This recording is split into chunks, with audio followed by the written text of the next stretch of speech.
everybody! Welcome to another episode of Baking with Caroline and her mom. I'm Caroline. Mom's behind the camera on a probationary period. Whoops. So today we are going to make pitas, homemade pitas. We're having beef kibbe for dinner with tzatziki, so we're going to eat our pitas tonight. No for the neighbors. All right, Mom, what do I do? We need a cup of warm excuse me, since this is a yeast bread again, we need a cup of warm water. Oh, I guess you better put on the dough hook first, eh? Yeah. Attach the dough hook to the mixer. And then we need a cup of warm water. Oops, let's move that out. Yeah.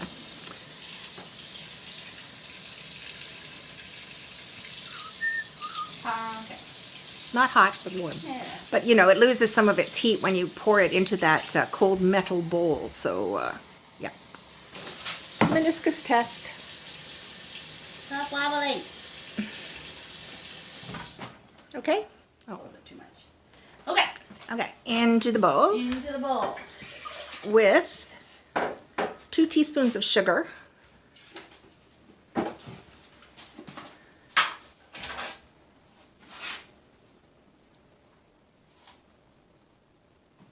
Two teaspoons of sugar. 2 teaspoons of salt. Oh, I don't know that we have 2 teaspoons of salt.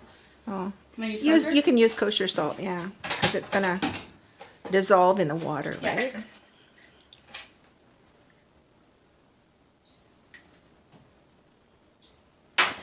Two cups of bread flour, but you can use all-purpose if that's what you've got. And bread flour is just It's different. It's got more gluten in it. It's hard wheat flour from the Canadian prairies. Hearty Canadian flour. We got ours from the bulk barn. Okay. 2 cups? Yes, 2 cups. Turn on battery saver, Caroline. What? No, don't. 1.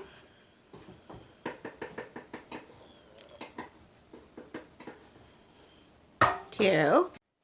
So 2 cups of flour, what's next? 3/4 of a cup of whole wheat flour.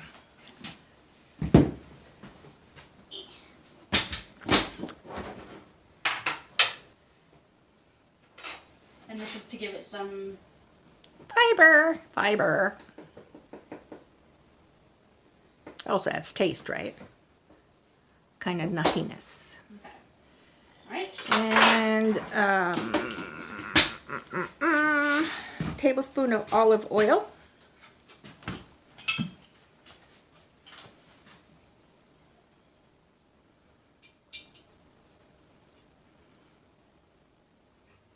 Okay. And a packet of yeast.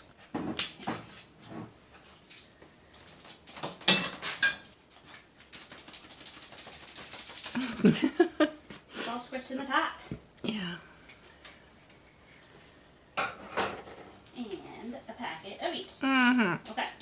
So we're gonna mix it gently with a spoon first, so that you know we don't get the flour flying up all over the place. And probably cover it with a tea towel when you first start to mix. Okay. What's it look like? I can't. It looks mucky, right? Oh, look at her! Look at her! Oh, she's growing. She's growing and changing. Okay. Okay. So lock it and turn it on low until you start to see it forming up.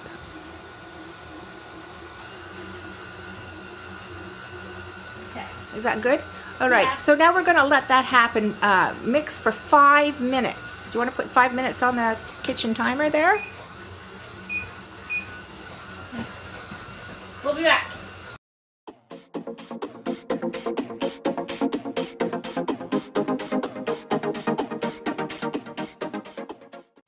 Okay, so it has beeped, so we're going to turn it off, and it's formed one solid lump, which has attached itself to the dough hook.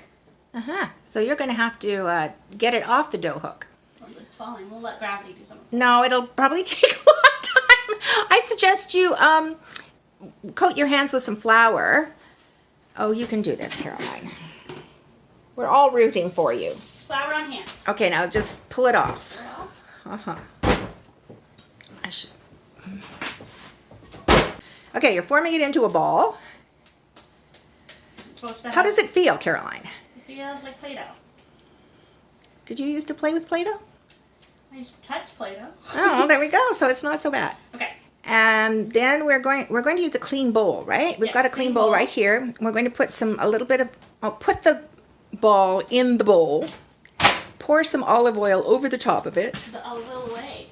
Oh, why did you do that? I was cleaning. Right. Just a sprinkle. Tablespoon or so. Yeah. Good. And then use your hands to cover the ball all the way around, like the part that's on the bottom too, right? Oh, you're so good.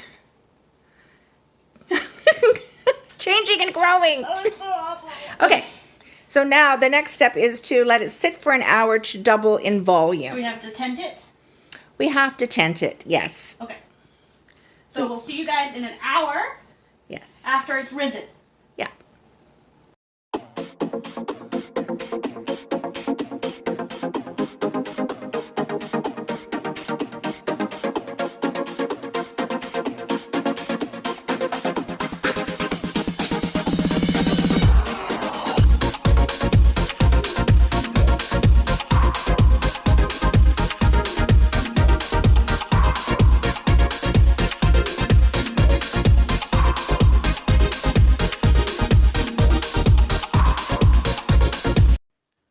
We're back. It has risen, as you saw in the previous time lapse. Risen quite a lot. It's really cool. Okay. And then what do we do? Take off the plastic. Plunge your fingers into it, like to deflate it. Yeah. Put some flour on your surface. And take your ball of dough out of the bowl. Yeah, something like that. And put it on your floured surface. And squish it really well into a sort of vaguely round shape so that you can cut it into 8 pieces. Ah, okay.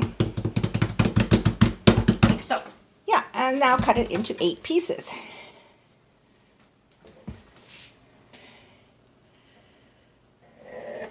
Very good.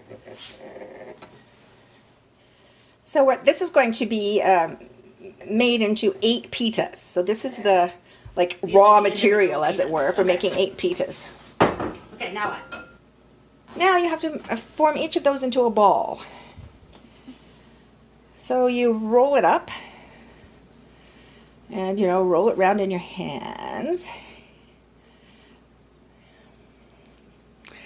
And the thing that I do with yeast balls is I take the sides and I do this. Take the side, push it into the middle. Take the side, push it into the middle. Got that? Take the side, push it into the middle. Good. For how many times? Well, let's see what you got. Turn it over, pinching. And that's good. Just put it somewhere floury. And put a tea towel on it. Good. Next one. And after we've done 2, we will show you what the next step is so we don't have to watch Caroline make 8 round balls. Yeah. So Mom has started rolling out the pitas. We did a couple test ones, and how we're cooking them is in our cast iron frying pan. This one might be a bit too big for the cast iron. That one is a little bit too big. Well, Let's see what happens. that's the nice thing about cast iron, though. It's it's cast iron all the way around. Yeah. So now we're watching it. We're waiting for bubbles to form, kind of like to pop up. Yeah, sort of like you do with pancakes. You wait for that bubbly phase. This isn't the same kind of bubbles. This is closed bubbles, but it's starting to happen. You can see it here Right there. and over there. It's like little. Oh yeah, these are better. They're like lots of Yeah. little bubbles. Our first ones were Yeah, too bunch. thick. Yeah, they were too thick. thick. You have to roll it thin, thin, thin, thin, thin. Let's give it a try. okay. We're turning it. Here, can you hold? I'm holding. Okay, now press it all the way down on all sides. Good. And then now, hopefully, it will puff up in the middle. Yes. Oh, look, it is right there. See? Yay! Okay. Do it nice and close so people can see. See how it's getting a little taller right there? And right over here. Yay! It's looking like a pita. Our first two were Yeah. were more like those like flatbread pitas. They look like that. And they're probably, yeah, they're cooked inside. Yeah. You can see that they're cooked inside, but they are that bready type Yeah. of pita as opposed to the pockety pita. Which is what we're aiming for. Yes. The pan has to be super hot. Pan has to be super hot. Your pita has to be really nice and flat, big and flat. Like Mom's doing right here. Mom's doing the rolling because I hate it so very much. Ugh, it's not even sticky. It's just I can never get it even. Okay, I'm gonna declare that this side is done. Can you open the hole? Ha-cha! Ooh, yes. Yes. Look at that. Yay, It looks pitas. real. Ooh. We're gonna wipe it out. So you should never wash a cast iron pan. You can just wipe it out, but all the stuff kind of helps to cure it and give it a patina and make it last longer. How long have you had this pan for, Ma? 30 years? 30 years, 5 he says. years? So we're just gonna wipe it out, get that little burnt bit of flour off. If you need to, you can rub it with some salt. That's true. A little bit of, Spray. let's use olive oil spray. Hope So you can we'll- hear us above the rattle of the... Yeah, hopefully you can hear us above the sound of the fan. It's needed though, because it's quite hot. Quite hot. Okay, so we'll do one more to show you guys. And then you just keep kind of turning it direction so that you get it round, right? Because as you roll, you get kind of an oval. Yes. I think that looks so good. here's- Okay, here we go. Look how thin this is. Look how thin it is. I hope this is hot enough. Yeah, I think so. Yeah. You can hear the sizzle. Yeah. Turn off the fan and we can hear the sizzle. Maybe. Sizzle. Can you hear the sizzle, guys? I can hear the sizzle.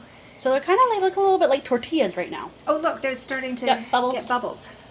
There and there. And all around the edges. And now it's starting to come up in the center. They look kind of like blisters. A little don't bit. Yeah, like pita blisters. Think we're good? they? Do you want me to do it Mama since... yeah. Ooh, look at that. Oh, look how big it's Okay, getting. okay. Okay, let's try this. Oops. Oh. Oh, darn. And then push All it right. in the edges. Push it in. Push it in. Oh, it does not look. It looks like a real pita, you guys. Very exciting. So I suppose in ideal circumstances, with the pan hot enough and the pita rolled thin enough, it should only take like 30 seconds on each side. But you see the bubbles here, guys? That's the pocket forming inside of the pita. Yeah, and it's expanding. Oh, See that? yay! This one looks really good. Uh, Okay, so we're gonna keep making pitas, and we're gonna eat them for our dinner. yeah. The recipe will be in the description. Thanks for watching, and we'll see you guys next week. Bye. Say bye, Mom. Oh, bye!